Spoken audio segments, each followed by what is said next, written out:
Bonjour à tous, ravi de vous retrouver. Alors c'est le matin, c'est très tôt, il est 5h30. Je me suis levé parce que en ce moment c'est un petit peu la canicule, donc il vaut mieux s'y prendre le matin. Alors je vous fais assister à un lever de soleil. Vous pouvez voir, la nature est absolument magnifique, même dans les nuages, elle est capable de faire des créations absolument fantastiques. C'est vraiment dommage qu'on ne la respecte pas plus, qu'on ne comprenne pas à quel point elle est notre allié et non pas notre ennemi. Ça fait des siècles que nous nous évertuons à la combattre, et comme disait Hubert Reeves, nous avons déclaré la guerre à la nature, et si nous gagnons cette guerre, nous sommes perdus. Et c'est vrai que c'est assez catastrophique. Aujourd'hui, je vais vous parler de bienveillance. Non, qu'est-ce que je raconte de pleine conscience. Bon, ça rime un peu, hein. Et d'ailleurs, c'est assez lié. On va parler de pleine conscience parce que je me rends compte à quel point, avec tous les échanges que j'ai eus, ce que je regarde aussi parfois sur le net, et je me dis, bon, c'est assez fantastique tout ce qui peut se raconter. Et même si vous avez l'impression de savoir ce que c'est que la pleine conscience, je pense que vous devriez peut-être écouter, vous aurez peut-être des étonnements. Alors moi, ce que je vous propose, on va aller dans un petit coin tranquille, parce que de temps en temps, là, il y a pas mal de vent, donc ça va souffler dans le micro, et vous n'allez pas bien m'entendre. Je vais vous emmener dans un endroit, il y a un chêne absolument magnifique, et c'est un endroit où je vais faire des cueillettes, et vous allez voir, c'est merveilleux. Oh, il y a un chat juste en face de moi. Donc, on va aller rejoindre. Je vais d'ailleurs vous le montrer. Je vais tourner la caméra. Et puis, on se retrouve. Je m'installe et on se retrouve.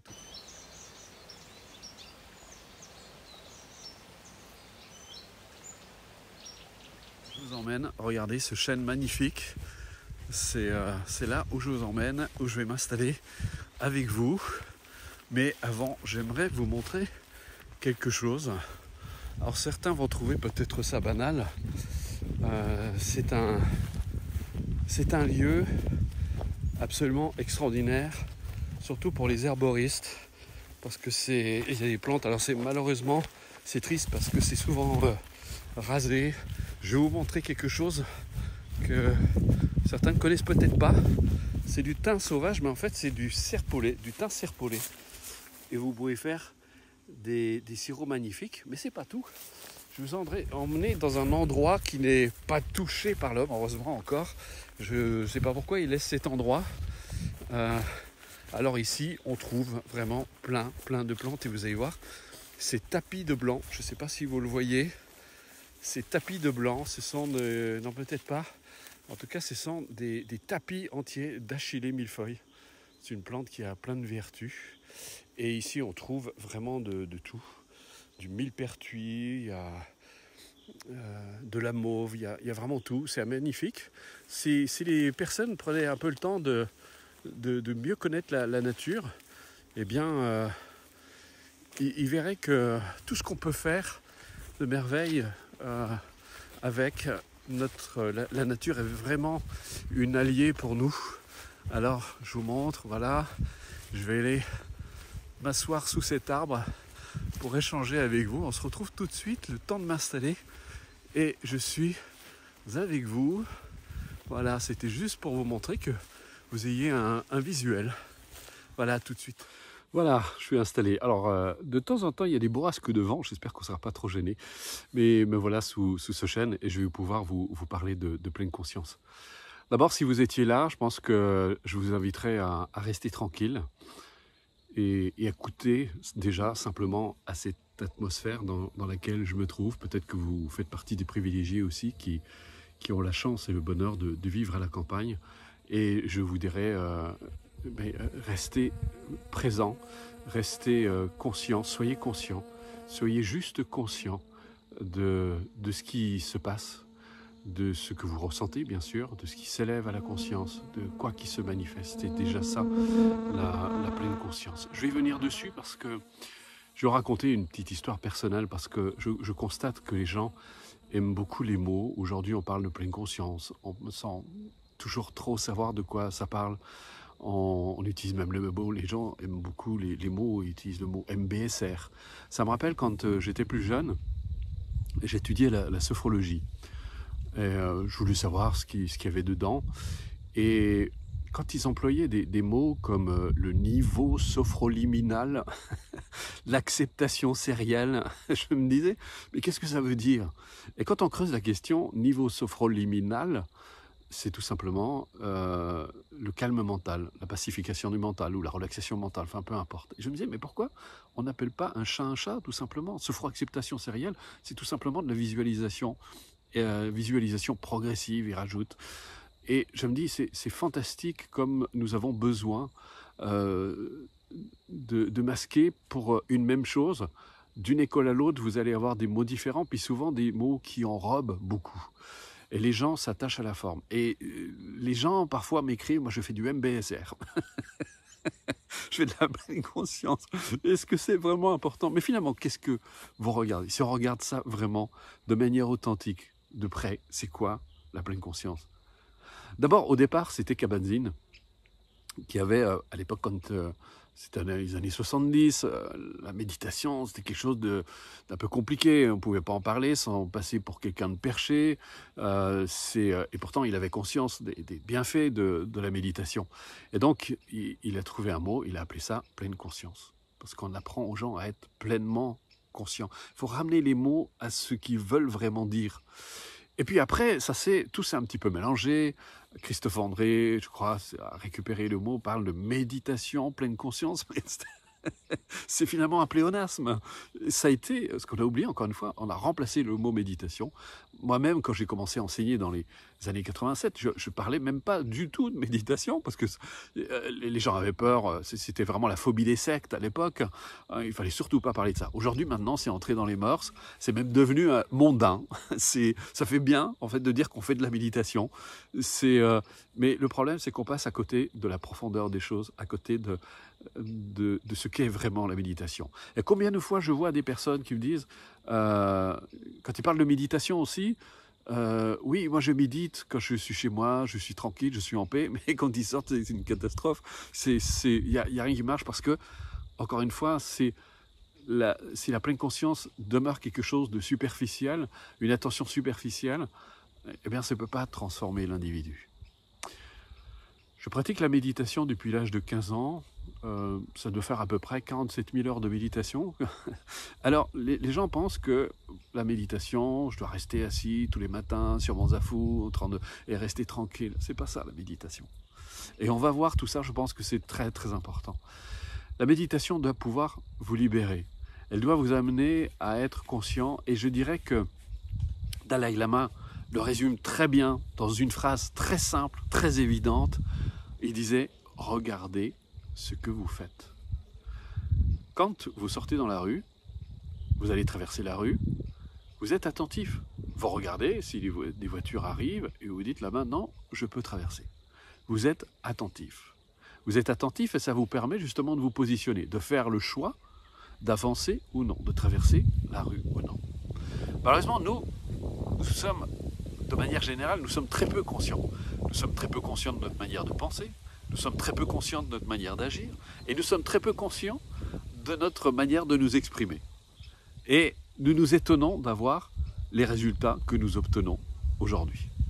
Je le répète, je l'ai souvent répété, résultat, ça veut dire résulte de. C'est un aboutissement, c'est l'aboutissement d'un grand nombre de causes et de conditions auxquelles nous participons directement ou indirectement. Et si nous voulons éviter justement que certains travers nous arrivent, eh bien, nous avons besoin, il faut que nous sommes comme lorsque nous traversons la rue, nous devons être attentifs. Nous devons être attentifs à ne pas suivre certaines pensées, à ne pas les nourrir, à ne pas les entretenir, à ne pas les faire exister et à les laisser simplement passer. Mais comme nous n'en sommes pas conscients, et l'erreur que font les gens dans la méditation, c'est qu'ils cherchent la tranquillité. Ils cherchent le calme. Mais non, c'est le but de la méditation. Avant toute chose, c'est d'éveiller l'attention. Alors vous appelez ça pleine conscience si vous voulez. Vous appelez ça MBSR parce que ça fait bien, mais c'est très mondain, il faut l'admettre.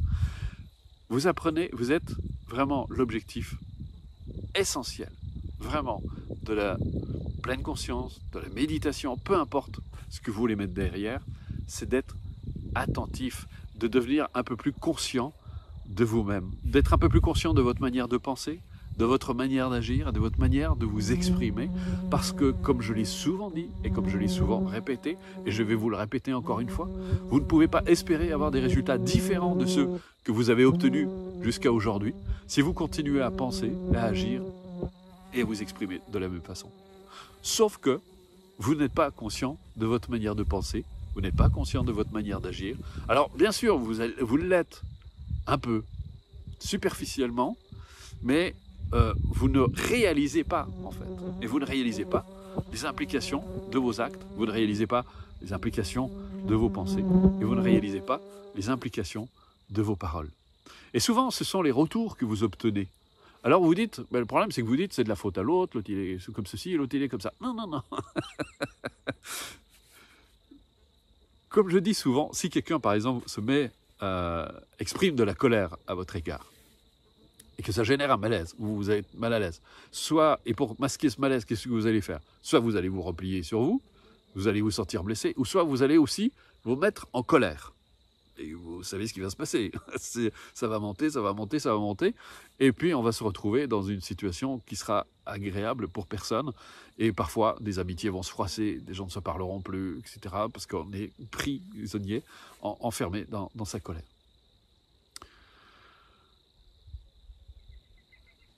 Mais par contre, ce qui va se passer chez un méditant, vous allez me dire, on n'a plus de colère. Mais si.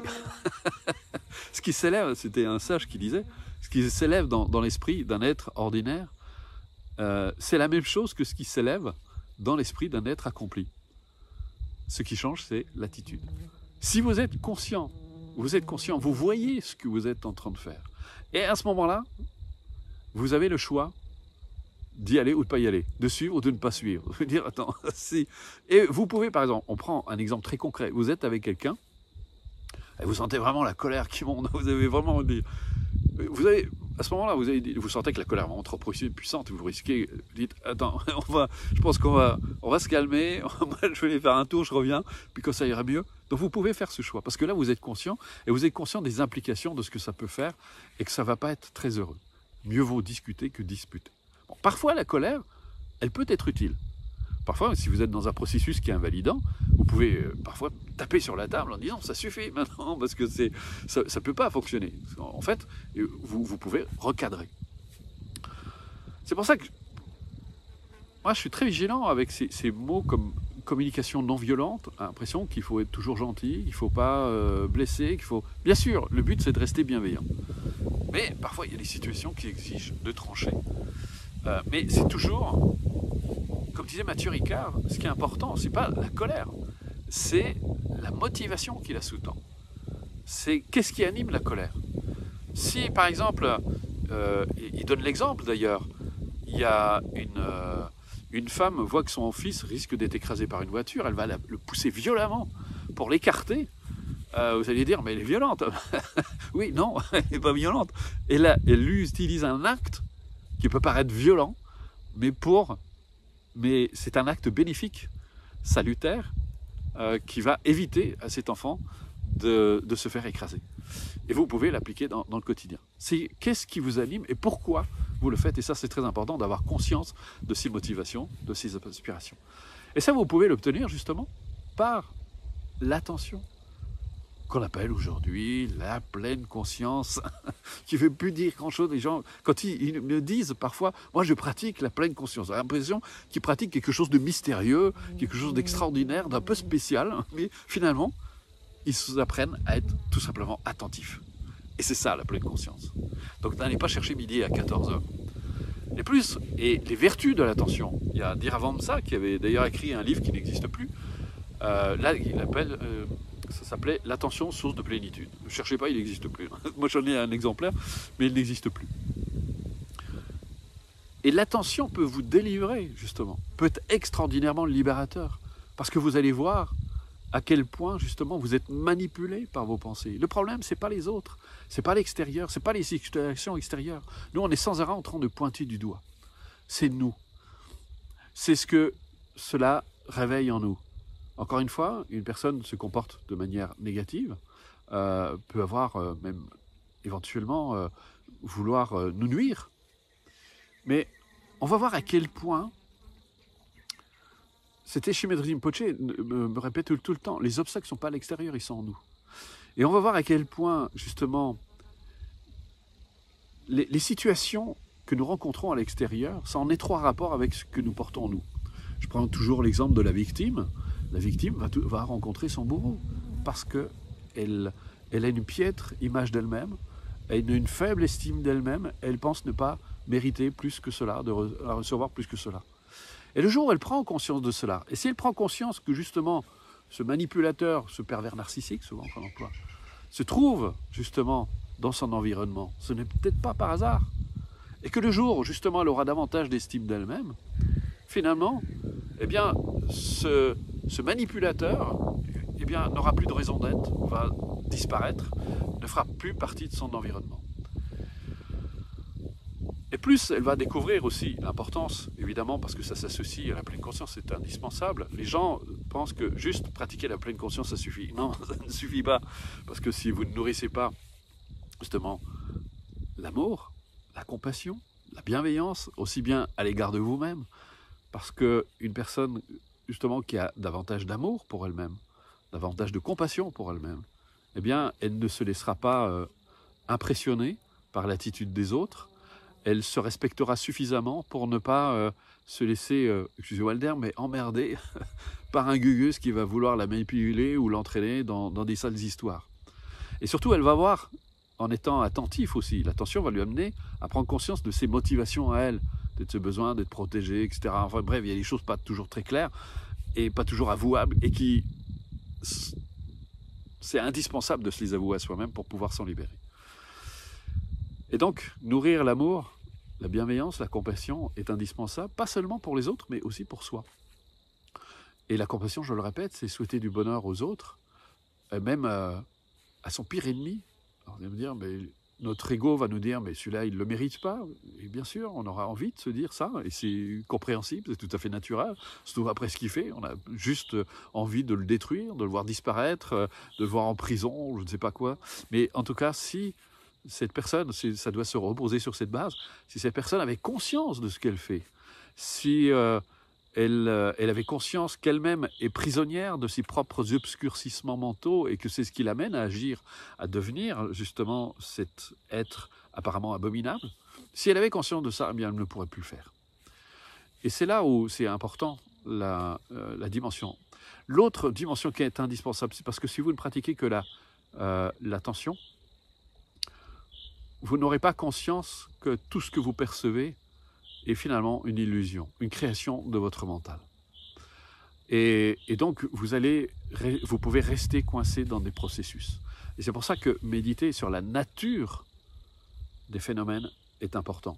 La nature des phénomènes, c'est quoi? C'est prendre conscience que tous les phénomènes sont impermanents, tous les phénomènes sont interdépendants, et tous les phénomènes sont libres d'existence propre, c'est-à-dire d'identité solide, immuable. Ça veut dire quoi?